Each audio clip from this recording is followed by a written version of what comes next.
로마서에 나오는 아주 중요한 교리 중에 하나입니다. 근데 교리는 항상 별로 재미가 없는 것이긴 합니다만 우리에게 대단히 밀접한 문제가 되기 때문에 어떻게 하면 여러분들이 잘 이해할 수 있도록 설명을 드릴 수 있겠는지 짧은 제한된 시간 속에 정말 성령의 도우심이 필요하고 여러분도 성령의 도우심을 의지해서 한번 잘 들으시기 바랍니다. 흔히 왜 아담이 죄를 지은 것이 내가 죄를 지은 것이 되나? 아담이 지은 죄가 우리에게 유전이 되어서 모든 인류가 다 원죄를 가지게 되었다고 말합니다. 기독교의 중요한 교리죠. 모든 인간은 다 근본적으로 타락했다. 그럼 이제 막 태어난 아이도 그러냐? 막 태어난 아이도 그렇다는 겁니다. 모든 사람은 벌써 그 존재 자체가 죄성을 가지고 태어났다 하는 거예요. 도대체 그걸 어떻게 믿을 수 있나? 그것처럼 억울한 일이 어디 있어요? 그죠? 그러나 억울하지만 사실이에요. 그 점을 여러분들이 정확하게 알 필요가 있습니다. 이 아담의 원죄에 대한 교리는 예수 그리스도로 인한 속죄함과 구원에 대한 교리와 연결이 됩니다. 그러니까 아담 한 사람으로 인해서 모든 인간이 죄인이 된 것, 그것은 예수 그리스도로 인하여 모든 사람이 구원을 받게 된 것과 같이 갑니다. 그래서 그냥 억울하다, 이해가 안 된다 이런 차원이기보다는 복음을 이해하는 데 있어서 대단히 중요한 진리라고 하는 사실을 알 필요가 있습니다. 아담이 창조될 때 그는 하나님의 형상으로 지음을 받았습니다. 하나님의 형상으로 지음을 받았다는 말 속에는 하나님의 그 자유함도 가지고 있다는 뜻입니다. 하나님의 속성 중에 하나가 자유함이 있습니다. 하나님은 누구에게도 얽매이는 분이 아니시죠. 완벽한 분이시기 때문에 하나님에게는 자유함이 있는데 이 자유함이라고 하는 말은 잘못을 저지를 수 있는 자유도 있다는 뜻입니다. 반드시 선만 행할 수 있다는 것은 그건 어떤 뜻에 있어서는 완전하다고 할 수가 없죠. 꼭 선한 것만 해야 되는 거라고 한다면 그건 완전한 자유가 있는 게 아니죠. 애초에 지어지기를 선한 것만 하도록 지어졌다면 선한 일을 했다고 해서 칭찬받을 게 뭐가 있어요. 그죠? 그가 악을 행할 수도 있는데 선을 행했기 때문에 그게 귀한 거잖아요. 그죠? 그러니까 하나님에게는 이 완전한 자유함이 다 있는데 그 속성을 하나님이 아담에게도 주셨어요.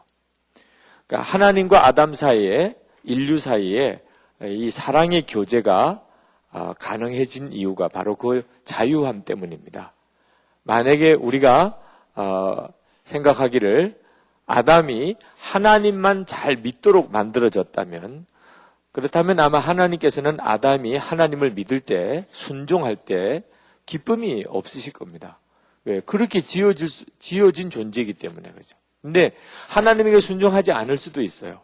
그런데 하나님께 순종을 했기 때문에 하나님께서는 그건 대단히 기쁘게 여기실 수 있는 거죠. 그러니까 아담이 본래 지어질 때는 죄의 가능성을 가지고 있었어요. 죄를 지은 건 아니고 죄의 가능성을 가지고 있었어요. 근데 하나님께서 아담에게 항상 경고하셨죠. 아담은 하나님은 아니시기 때문에 항상 하나님의 경고함이 필요했습니다. 그래서 선악과는 따먹지 마라. 선악과는 그렇게 하나님이 경고하셨어요. 그러니까 아담의 한계성을 말해주는 거였습니다. 선악과를 왜 만들었느냐? 그런 논쟁이 있습니다만 선악과는 하나님이 아니라는 뜻입니다. 아담이. 아담 너는 하나님은 아니야. 그래서 하나님의 말씀을 잘 지킬 필요가 있었습니다. 그런데 죄의 가능성만 가지고 있던 아담이 실제로 죄를 짓게 됩니다. 그래서 마귀가 그 사이에 유혹을 하죠. 그러니까 마귀의 존재가 이제 성경에 나옵니다. 우리도 죄 짓는 문제는 마귀와 밀접한 연관이 있어요. 마귀가 아담을 부추깁니다. 죄를 짓게 만들죠. 그래서 하나님이 하지 말라고 한 선악과를 따먹게 됩니다. 그러니까 선악과 따먹은 게 뭐 대단하다고. 그죠?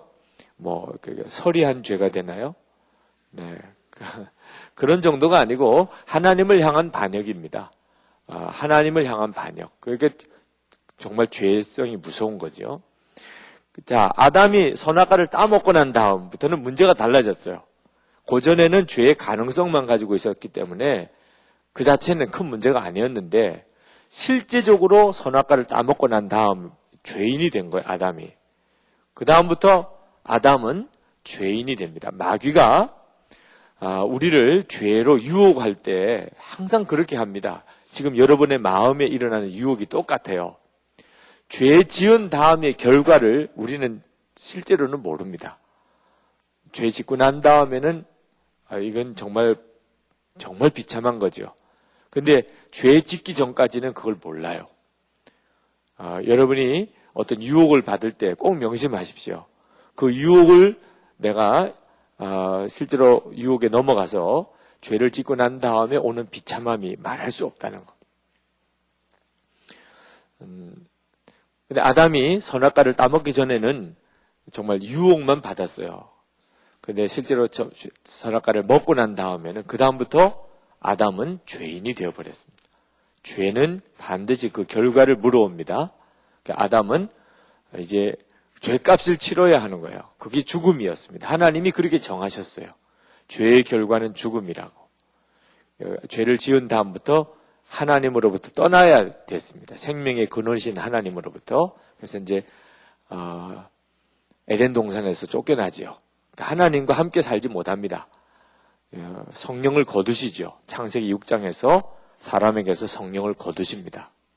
하나님과 분리된 것이 죄였고 그리고 죽음입니다. 그런데 이제 심각한 문제는 그 아담의 후손들인 모든 인류가 다 이 할아버지 아담의 죄를 이어받은 거예요. 그죠? 쉽게 이해하면 예를 들면 이완용 일제시대 때 우리나라를 팔아먹은 매국노라고 말하는 이완용, 그 이완용이 정말 매국노가 되는 죄를 지었습니다. 근데 지금도 아마 이완용의 후손들이 있지요. 그 이완용의 후손들이 있습니다. 오늘 여기도 혹시 계십니까? 계시면 네, 용서하고 들으세요. 예를 든 거니까 용서하고. 네, 그 이완용의 후손이라고 하는 것 자체가 정말 그 후손에게는 그렇게 억울할 때가 어디 있어요. 그 후손은 상당히 애국자라고 합시다. 정말 나라를 위해서는 목숨도 바칠 애국자라고 합시다. 그래도 그는 이완용의 후손이라고 하는 정말 멍에를 짊어지잖아요. 그러니까 우리가 아담의 후손이기 때문에 아담의 후손이라고 하는, 죄인의 후손이라고 하는 멍에를 짊어지고 태어나는 겁니다. 그러니까 모든 인류에게는 이제는 죄인의 후손이 되는 결과가 주어진 거죠.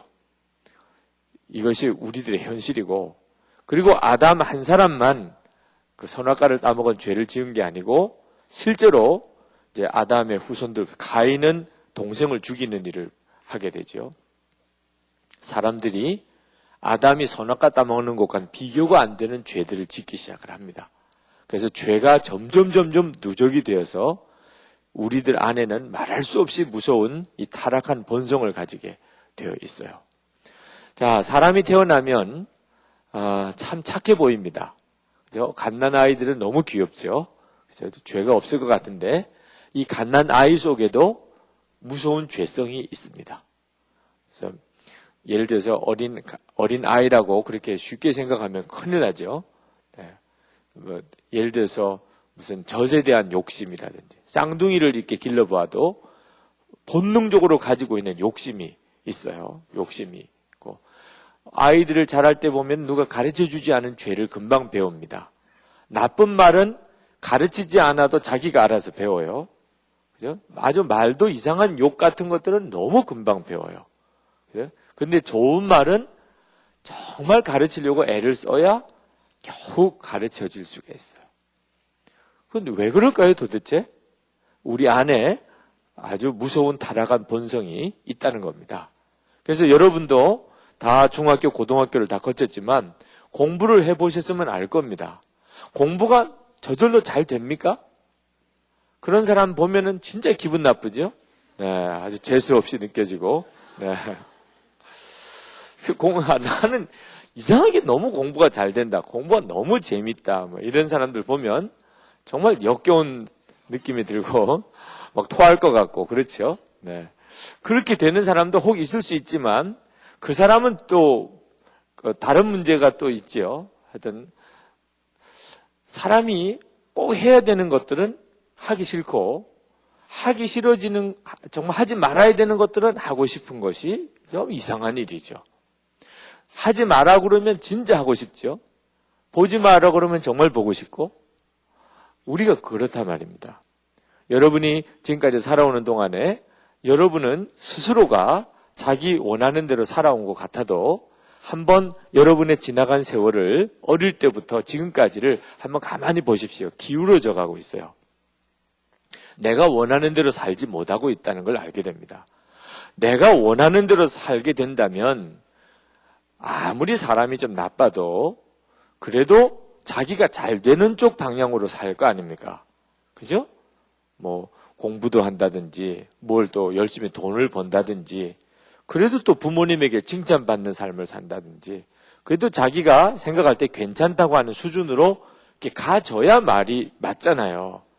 근데 여러분이 다 경험해 봤지만 여러분의 지나간 일생을 가만히 뒤돌아보면 여러분이 오늘 이 자리에 있기 위해서 진짜 여러분이 어릴 때부터 목표로 삼았나요? 나는 나중에 25살이 되면 선한목자교회 여기 와서 예배 드릴 거야. 네, 여러분이 이렇게 생각하고 오신 분은 없을 거예요. 그 말은 오늘 예배를 드렸다는 말이 아니고 지금 여러분이 가지고 있는 수준, 그죠? 여러분이 다니는 학교, 여러분이 다니는 직장, 여러분이 지금 서 있는 위치, 이것이 여러분의 어릴 때의 소원이었나요? 그래서 지금 꿈이 이루어졌습니까? 그렇지 않아요. 여기 있는 사람 한 사람도 예외 없을 거예요. 여러분이 원하던 것과 훨씬 못한 위치에 와 있습니다. 내가 지금 이 위치에 있고 싶지 않았어요. 그런데 내가 여기에 와 있는 거예요, 지금. 그러면 그냥 그대로 여러분이 지금부터 20년 뒤를 한번 생각해 봅시다. 앞으로 20년 더 지나가서. 그러면 여러분이 생각하고 기대한 것과 훨씬 못 미치는 곳으로 여러분이 가 있게 된다는 뜻입니다. 그럼 뭐가 문제가 되는 거죠? 여러분을 영적으로 이렇게 끌어내리는 것이 있어요. 그러니까 하나님의 성령의 도우심을 받든지 악한 영의 역사를 끌려가든지 우리는 둘 중에 하나입니다. 근데 본래 자연인은 그래 선성을 가지고 태어난 자연인은 전부 악한 영에 끌어내리는 힘에 의해서 살아요. 우리 안에 우리가 원죄를 가지고 있다고 하는 말이 그 말이죠. 그래서 그 원죄를 가지고 있다는 것 중에 하나가 영이 죽어 있는 겁니다. 영이. 그러니까 영이 죽어 있다는 뜻은 하나님을 알지 못하는 거예요. 여러분이 예수 그리스도 안에서 하나님을 아니까 문제지 실제로는 대부분 사람들은 하나님을 알지 못합니다. 영이 죽어 있으니까. 그러니까 영이 죽어 있는 사람은 전혀 하나님에 대한 감각을 가지고 있지 못해요. 아무리 겉으로 잘 꾸며도 그는 죽음 안에 있습니다. 그래서 예수 그리스도 안에 있지 못한 사람은 그는 실제로는 지금 살아있는 것 같아도 영적으로는 죽어있는 상태라 에베소서 2장 1절에 죄와 허물로 죽었던 너희를 살리셨도다 하는 말씀이 나오는 겁니다. 그러니까 영적으로 죽어있는 거죠. 원죄설이 사람이 이해하기에는 납득이 잘 안 되지만 실제적으로 우리 자신을 가장 정확하게 설명해 주는 겁니다. 이 점을 알아야 내가 예수 그리스도를 붙들게 됩니다. 예수님은 우리를 구원해 주시는 분인데 그건 우리 자신이 구원이 필요한 상태에 있다는 것을 모르는 사람에게는 예수 그리스도는 그에게 전혀 해답이 안 돼요. 오늘 이 시간에 여러분이 내가 정말 아담 할아버지의 진짜 후손이구나. 내 안에 이 죄의 역사가 있어요. 우리는 그동안에 흔히 죄 그러면 죄가 많고 적다는 식으로만 분류를 했습니다. 많은 사람들이 죄를 그렇게 생각해요. 죄가 많으냐 적으냐 하는 것으로 따집니다. 근데 성경은 죄 하나가 있나 없나를 따져요. 그러니까 아담이 선악과 따먹는 죄 하나 있었어요. 그러나 그것으로 모든 인류가 죄인이 되어버렸어요. 그건 너무 비참하잖아요.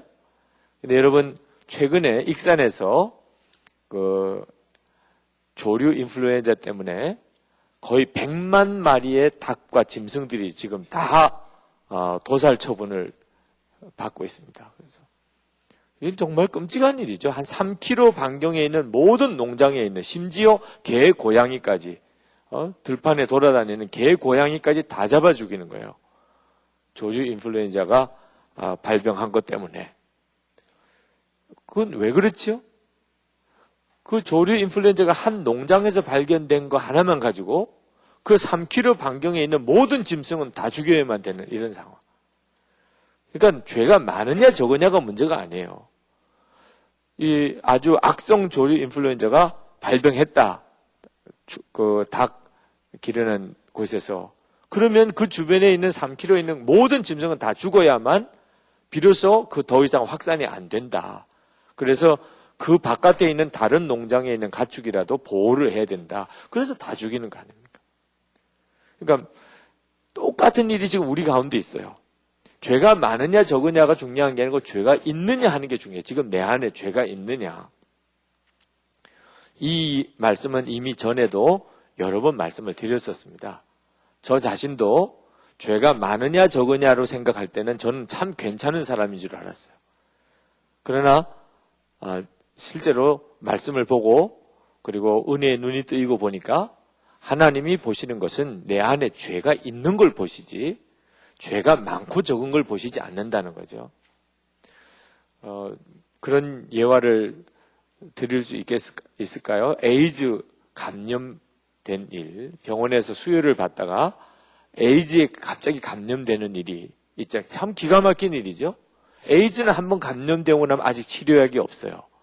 그리고 서서히 면역 체계가 다 무너져서 나중에는 정말 감기 하나 또는 뭐 부스럼 하나 생긴 것 가지고 사람이 죽어가는 겁니다. 면역 체계가 완전히 무너지니까. 정말 비참하지요. 근데 병원에서 피 검사를 했더니 에이즈 감염이 됐다는 거예요. 그러나 아직 말짱해요. 자기는 뭐 전혀 건강에 문제가 없어요. 그런데 의사가 당신이 에이즈에 감염이 됐습니다. 바로 한 달 전에 검사할 때도 그렇지 않았는데 이번 달에 검사했더니 에이즈 양성 반응이 나왔어요. 그러면 여러분 어떤 느낌이 들어요? 그거는 에이즈로 인해서 중병에 걸린 것과 똑같은 거죠. 내가 이제 에이즈 감염된 지 한 달밖에 안 됐기 때문에 괜찮아요? 그래서 다른 에이즈 환자를 보면 쟤는 너무 심하네 이렇게 생각이 듭니까?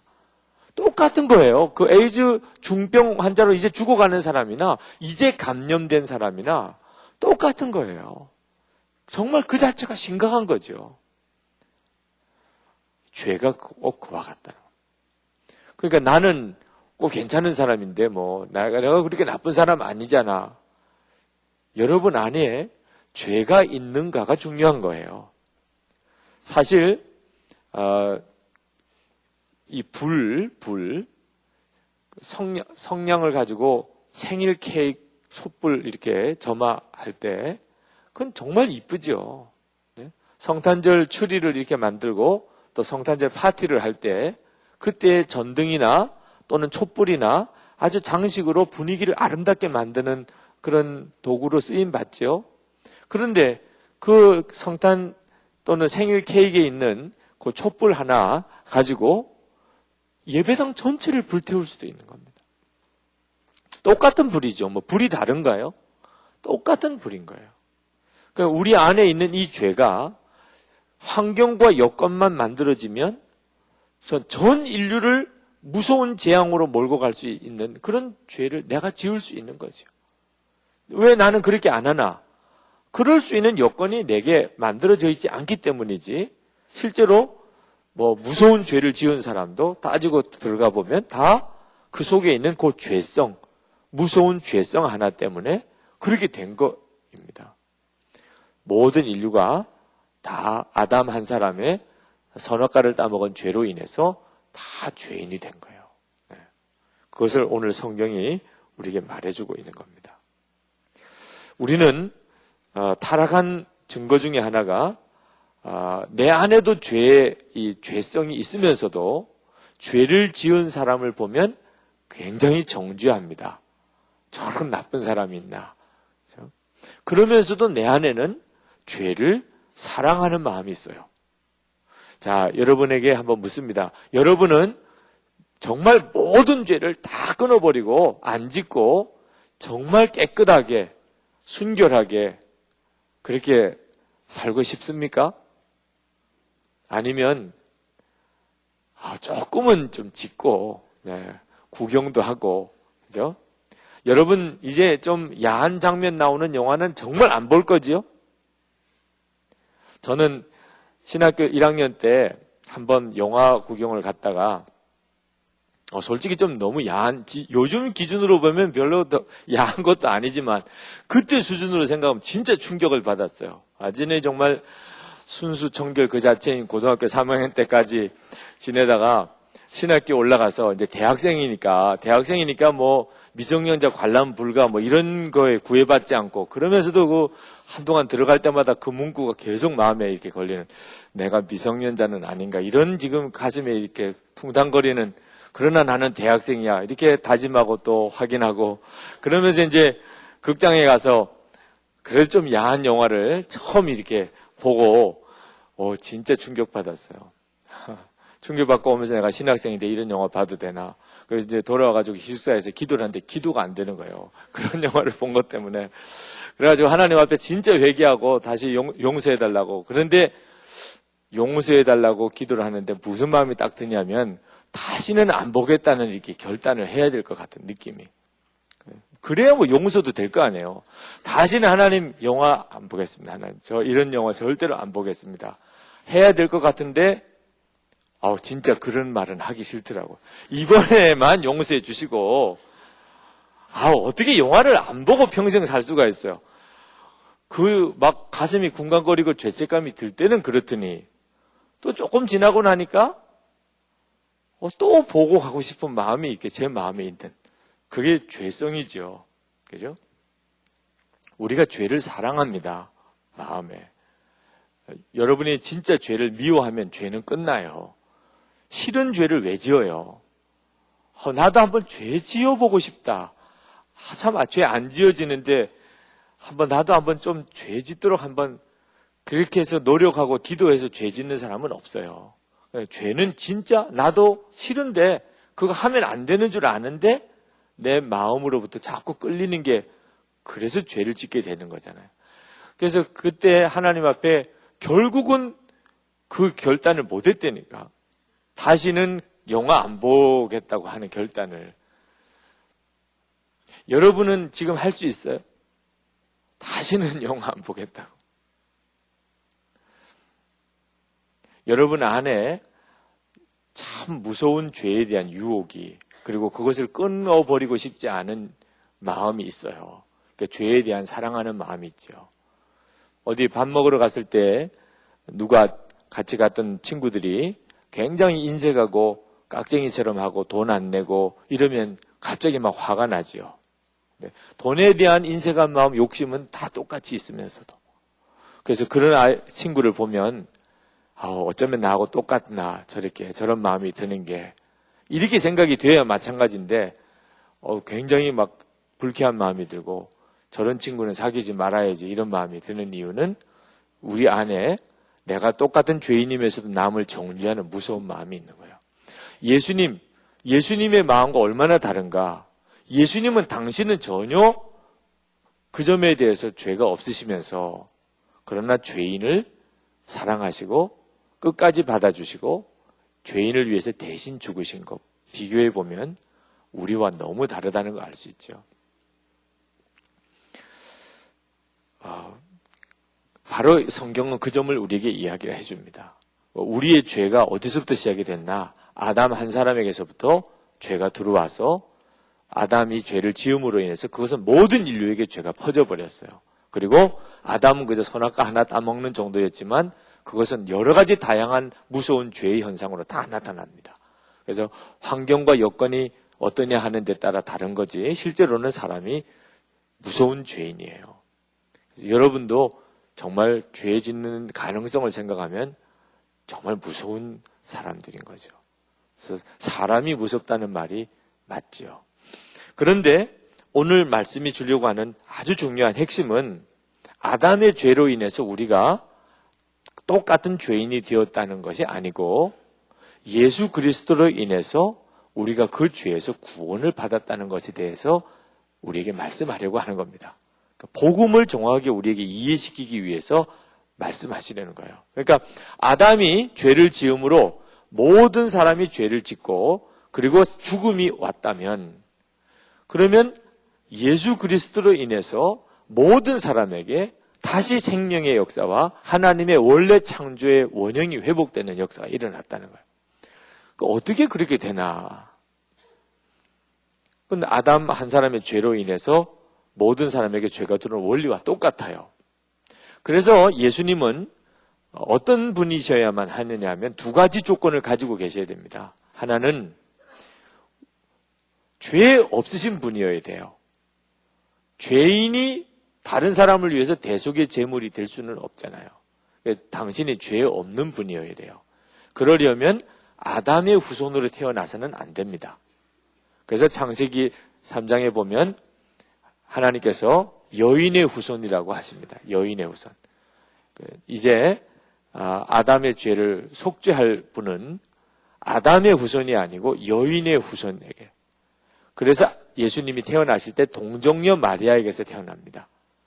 그러니까 요셉과의 성관계에 의해서 결혼해서 성관계에 의해서 잉태되어서 태어난 아이가 아니고 결혼식 하기 전에 요셉과 마리아가 관계를 갖기 전에 성령에 의하여 동정녀 탄생을 하시는.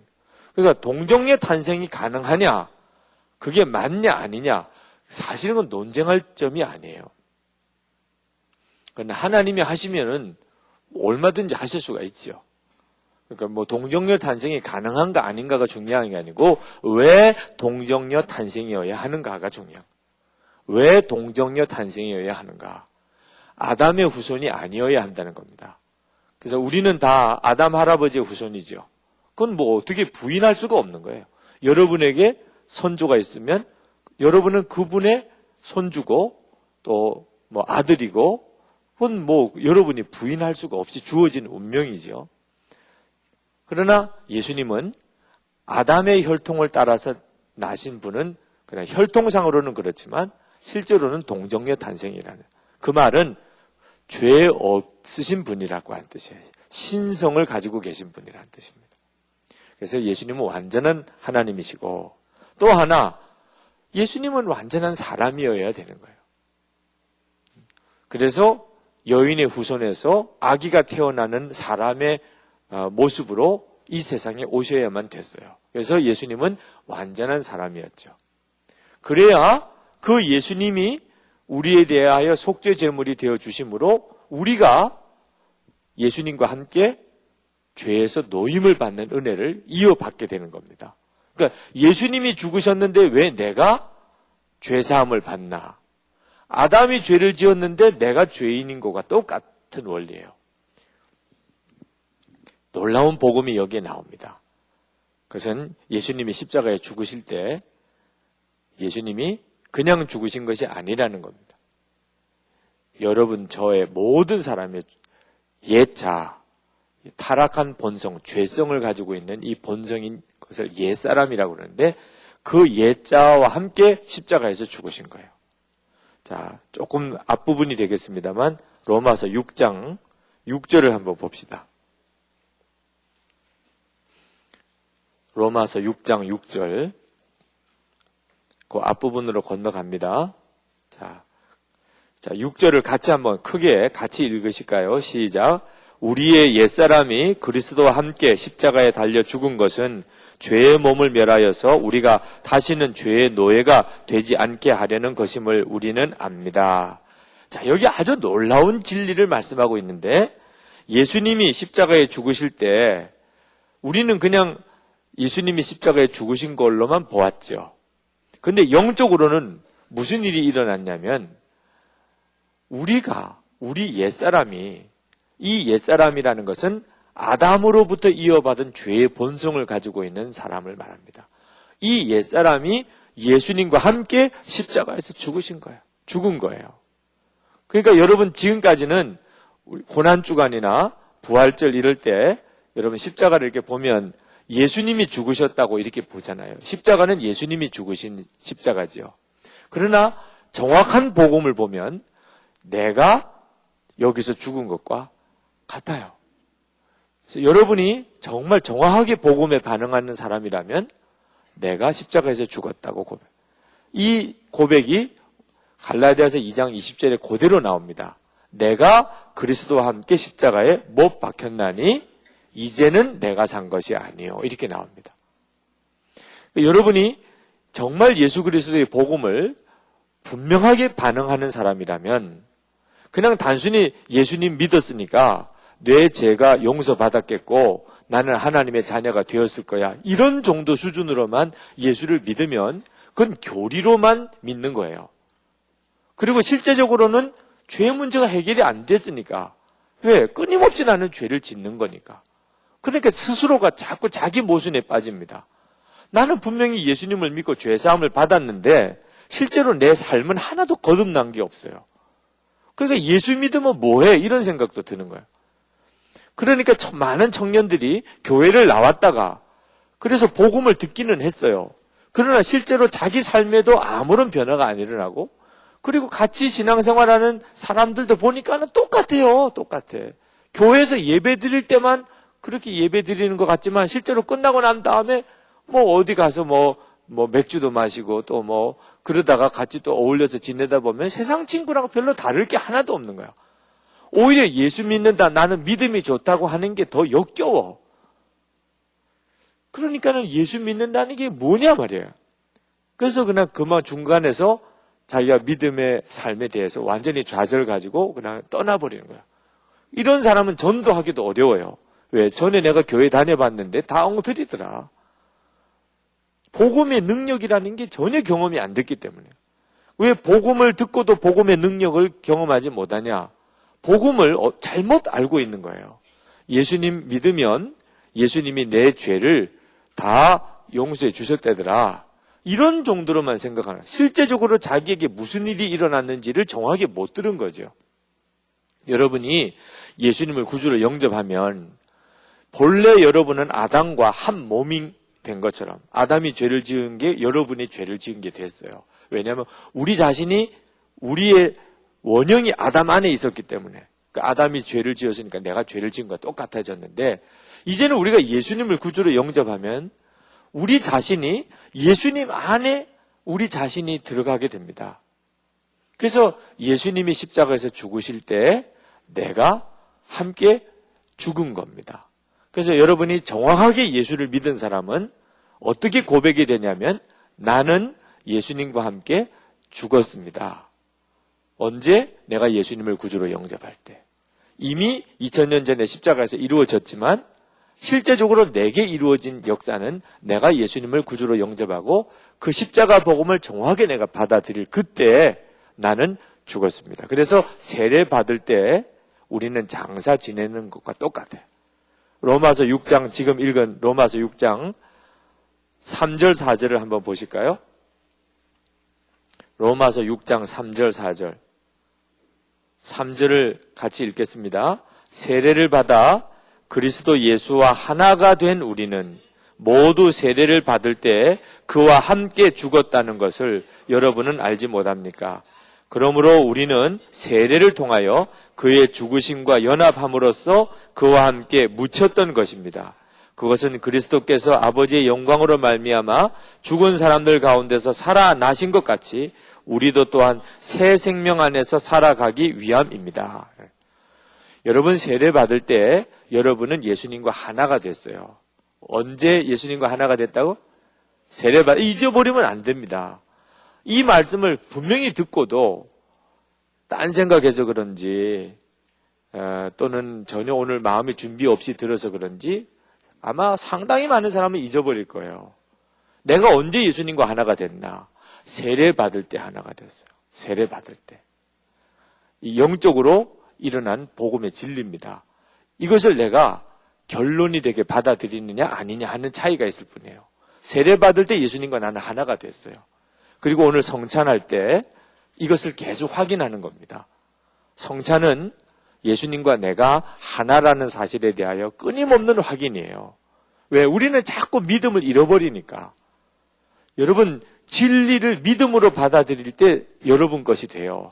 진리가 있어도 전혀 믿음으로 반응하지 않으면 여러분 것이 되지 않습니다.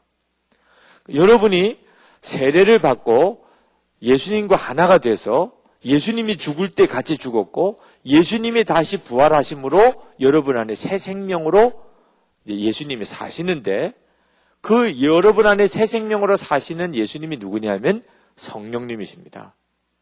여러분에게 오셨어요. 여러분이 이제 정확하게 눈을 열어야 됩니다. 자, 복음이 내게 정말 이루어졌나?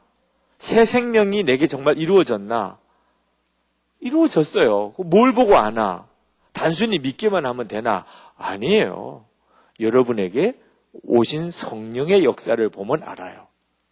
지금 여러분 안에 역사하고 계시는 성령님이 여러분이 완전히 죄사함 받았다는 은혜를 받지 못하면 들어오실 수가 없는 분입니다. 성령님은 죄와는 함께 할 수가 없기 때문에 창세기 6장에 아담이 죄를 짓고 성령이 떠납니다. 아담과 더 이상 같이 할 수가 없기 때문에. 그런데 여러분이 예수님과 함께 하나가 되어서 예수님이 죽을 때 여러분의 죄성인 여러분이 죽었기 때문에 하나님이 여러분에게 성령을 보내주실 수가 있었던 거예요. 부활하신 예수님께서 성천하시고 성령으로 우리에게 오셨단 말이에요. 지금 여러분 안에 성령이 계십니다.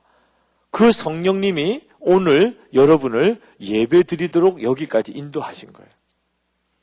물론 성령에 충만하지 못한 상태가 있을 수는 있어요.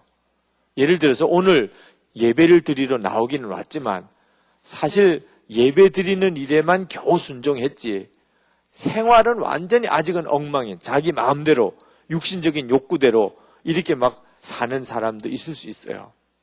그러나 그 사람은 성령님에 대해서 눈이 뜨이지 않았기 때문에 지금 정말 자기 스스로도 바보같이 사는 거예요. 성령님에 대해서 눈이 열리기 시작하면 나중에는 그렇게 살라고 해도 그렇게 살지 않아요. 저도 성령님이 제 안에 오신 것을 정확하게 알지 못할 때는 성령님을 모시고도 너무 부끄럽게 살았어요. 그건 몰랐기 때문에 그런 거예요. 제 안에 오시는 성령님을 정확하게 몰랐기 때문에 그러니까 성령을 모시고도 부끄럽게 살고 늘 마음이 괴로움 속에 살았어요. 세상식으로 막 살아서 좋기만 하냐? 절대 그렇지 않았어요. 세상 사람은 근심이 없는데 왜 내게는 이런 근심이 있나? 성령의 근심이 성령님을 모신 사람에게는 다 있습니다. 주님의 뜻대로 살지 못하면 절대로 마음이 편치 않아요. 성령님이 내 안에서 근심하시기 때문에. 근데 그것을 그저 내 마음에 그저 근심인 줄만 알았지 성령님이 근심한다는 걸 몰랐기 때문에 성령의 근심을 가지고도 여전히 육신에 끌려서 살았지만 성령을 알고 난 다음에는 완전히 달라진 거죠. 여러분이 예수님과 하나가 되셔서 지금 현재 여러분 안에 예수님이 죽으심으로 여러분이 죽고 예수님이 부활하신 새 생명이 여러분 안에 있다는 것이 여러분 스스로가 증인이에요. 여러분 안에 계신 성령이 그 증거입니다. 예수님을 주님이라고 고백하고 하나님을 아버지라고 부르게 하고 그리고 하나님이 은혜를 주시면 은혜가 깨달아지고 주님을 위해서 살고자 하는 거룩한 마음이 일어나고 제주도 단기 선교 제주도 구경하러 가는 게 아니고 정말 단기 선교를 하러 가는 일에 대한 마음이 아마 성령님께서 여러분들에게 그렇게 역사를 하실 거라고 저는 믿습니다. 여러분 성령으로 인해서 사는 것은 어떻게 하는 건가 그러면 그 하나만 예를 들고 오늘은 시간이 제한이니까 말씀을 이 정도에서 끝나고 정말 성찬을 통해서 다시 한번 여러분 안에 확인이 있기를 원합니다. 중국 선교사로 가셨던 허드슨 테일러 선교사님이 참 그분이 대단한 분이고 대단한 열정과 결심으로 중국인과 똑같이 살면서 중국 내지 선교사라서 참 많은 일을 했어요. 근데 허드슨 테일러 선교사님 자신은 항상 마음이 괴로웠어요. 왜냐하면 열심히 복음도 전하고 가는 곳마다 교회를 세우고 했지만 스스로는 알잖아요. 내가 여전히 죄에 무너지고 있다는 걸. 성령의 열매를 맺으려고 아무리 노력을 해도 사랑, 기쁨, 오래 참음, 자비, 양선, 또 충성, 온유, 절제 이런 성령의 열매를 내가 맺어보려고 무단히 노력을 했는데도 실제로는 거의 열매가 없어요. 또 막 혈기를 부리고 짜증이 나고 낙심이 되고 어떤 때는 유혹을 받고 사람들이 볼 때는 선교사님 대단합니다. 그러지만 본인 스스로 생각할 때는 나는 정말 이게 대책이 안 서는구나.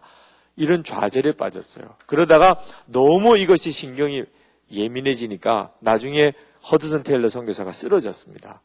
꼼짝을 못할 정도로 완전히 탈진한 상태에서 내가 중국 사람들을 전도하러 왔지만 가만히 자기를 살펴보니까 나 자신이 온전하지 않아. 그런데 내가 무슨 선교사야? 사람들은 나를 보고 참 훌륭하다 말하지만 하나님 앞에서 내가 온전치 못한데 이게 뭐냐? 이 모순과 갈등을 뭘 어떻게 설명을 해야 될지 모르겠어. 그런데 그때 그 허드슨 테일러 선교사님의 그 안타까워하는 고백의 편지를 듣고 누이가 허드슨 테일러에게 영국에서 편지를 보냅니다. 근데 그 누이가 뭐라고 편지를 보내냐면 오빠 너무 그 문제 때문에 노력하지 마요. 성령의 열매는 내가 노력해서 맺어지면 성령의 열매가 아니죠. 내 열매지. 그런데 우리는 그런 모순에 빠져 있어요. 믿음으로 진리에 반응하려고 하지 않고 자꾸 노력으로 뭘 해보려고 자꾸 하는. 그러니까 이게 종교가 되는 겁니다. 여러분 예수 믿는 거 힘든 사람 지금 종교 생활을 하고 있기 때문에 그래요. 노력으로 신앙생활을 잘해보려고 하는 사람은 결코 예수 믿고 기쁨을 누리지 못합니다. 오빠, 예수님은 포도나무고 오빠는 가지야. 가지는 노력하고 고민하고 좌절하고 하지 않아. 가지가 하는 일은 포도나무에 붙어있기만 하면 되는 거야. 그러면 포도나무이신 예수님께서 당신이 친히 열매도 맺고 또 일도 이루시고 하시는 거야. 그러니 오빠는 가지니까 그냥 예수님에게 편안하게 그냥 예수님에게만 붙어 있으면 돼. 오빠 너무 고민하고 갈등하고 좌절하고 하지 마. 약간 각색을 했습니다. 네, 이렇게 쓴 거는 아니고, 네. 그때 허드슨 테일러 선교사님이 정말 빛이 비치는 것 같았어요. 내가 신앙생활을 그동안에 몸부림치고 노력하고 갈등하고 잘해보려고 애를 쓰고 이러고 내가 하는 것이 이게 잘하는 게 아니었구나.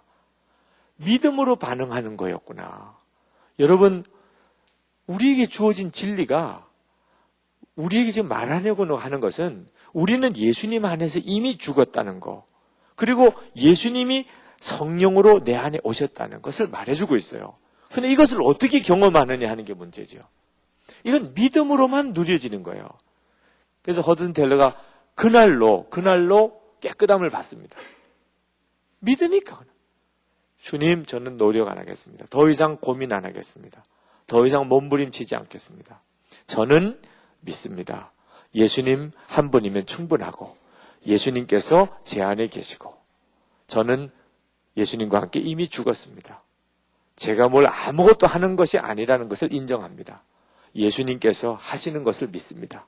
예수님이 제 안에 계시니까 주님이 하시옵소서. 저는 주님이 하시는 것을 보겠습니다. 저는 정말 주님이 하시는 것을 기대합니다. 저는 주님이 하시는 것을 믿습니다. 저는 너무 편안합니다. 저는 너무 기쁩니다. 기쁘기는 뭘 기뻐요. 그렇게 좌절에 빠지고 실제로 모순된 생활을 하고 위선적인 삶을 살면서. 그러나 하나님이 우리에게 원하는 건 믿음의 반응이에요. 주님을 믿는 거지 나를 믿는 게 아니에요. 내 안에 역사하시는 주님을 믿는 거지. 내가 할 일은 내가 이미 예수님과 죽었다는 사실을 받아들이는 거예요. 근데 놀라운 것은 그 다음부터 허드슨 테일러 선교사님을 통하여 하나님이 놀라운 일들을 이루기 시작하는데 그 역사가 많이 나타났다는 것이 중요한 게 아니고 허드슨 테일러 선교사님 자신이 기쁨과 감사와 확신과 사랑 속에서 사역을 했다는 거예요. 너무나 놀라운 거죠. 왜? 믿음을 통해서 성령께서 그 증거를 보여주신 거예요. 계속해서 이루신 겁니다. 오늘 이 시간에 여러분도 똑같아요. 여러분이 성령의 역사를 실제로 눈뜨고 체험하지 못하면 교리는 결코 여러분을 붙들어주지 않습니다. 교리가 여러분을 구원하는 게 아니에요. 예수님을 믿고 진리를 알았으면 그것이 여러분의 삶 속에서 경험이 되어야 됩니다. 그 경험이 뭐냐면 정말 성령님께서 내 안에서 계시고 나를 통하여 역사하시는구나 하는 것을 여러분이 실제로 가정에서, 직장에서, 내일, 오늘 저녁부터 여러분의 모든 삶 속에서 여러분이 그것을 경험하는 거예요. 이건 대단히 놀라운 겁니다. 여러분의 인생 전체를 뒤바꿔놓는 역사가 복음 안에 여러분에게 이루어진 성령이 오신 거예요. 예수님이 십자가에 죽으시고 그래서 내 죄가 사함 받았고 예수님이 죽고 나도 같이 죽었고 그 죽었다는 것은 지독하게 병든 자아가 죽었다는 거예요. 끊임없이 죄만 생각하고 하여튼 나를 좌절시키고 나를 완전히 타락하고 마귀에게 완전히 종로를 다는 그 여러분의 안에 있는 자아가 죽었다는 거예요. 예수님과 함께 그거 죽이려고 노력하지 말라는 거예요. 그건 이미 예수님과 함께 죽었다는 거예요. 여러분이 그걸 받아들이기만 하라는 거예요. 그래서 복음인 거예요. 돌을 닦으라는 게 아니에요. 돌을 닦으라는 게. 복음은 기쁨으로 받아들이는 거예요. 믿습니다. 정말 감사합니다. 저 자신이 죽었다는 것에 대해 감사합니다. 주님, 저는 죽었습니다. 이렇게 고백합니다. 그러면 성령께서 여러분에게 역사하시는 것, 여러분이 경험하게 된다는 거예요. 오늘 성찬도 똑같아요. 오늘 여러분이 성찬을 받을 때 여러분에게 이루어지는 것은 여러분이 예수님과 함께 하나가 됐다는 거예요. 하나가 됐다는 말은 예수님이 죽을 때 같이 죽었고 예수님이 부활하실 때 여러분이 같이 새 생명으로 일어났다는 걸 말해요. 그것을 고백하는 거예요. 여러분에게 이것이 이루어졌다는 것에 대한 증거를 주시는 거예요. 성찬을. 그러니까 여러분이 오늘 성찬을 받을 믿음이 있다는 말은 여러분은 예수님과 함께 하나인 사람이라. 여러분이 그걸 믿음으로 반응하면 그때부터 여러분은 성령이 여러분의 삶을 움직여 가시는 걸 경험하게 된다는 거예요. 정말 이 놀라운 축복을 여러분이 꼭 누리시기를 축원합니다. 기도합시다. 우리 성찬을 위해서 같이 기도하겠습니다. 오늘 이 시간에 기도할 때는 정말 여러분이 고백으로 기도할 수 있게 되기 바랍니다. 그것은 예수님과 내가 하나라는 사실에 대해서, 예수님과 내가 하나라는 사실에 대해서 이 일이 어떻게 이루어졌을까? 이게 놀라운 복음의 진리로 이루어진 겁니다. 하나님이 그리 하시겠다고 하셨기 때문에 이루어진 거예요. 내가 할 일은 믿음입니다. 주님, 제가 그 사실을 믿습니다. 예수님과 저는 하나가 되었습니다. 그래서 예수님이 십자가에 죽으실 때 그 사실은 내가 죽은 것이고 예수님이 부활하시고 그래서 제 안에 사시는 것이 이루어졌습니다. 주님, 예수님이 제 삶에 더욱 역사하시기를 원합니다. 저는 예수님이 역사하시는 것을 내 삶 속에서 보기 원합니다. 가정에서, 일상생활 속에서. 그래서 제가 예수님의 사람으로 더욱 자라기를 원합니다. 예수님, 나의 남은 생애를 쓰시옵소서. 내가 생각하기에는 별 볼 일 없었다고 생각했지만 예수님이 쓰시면 정말 놀라운 삶을 제가 살게 될 줄 믿습니다. 기도합시다.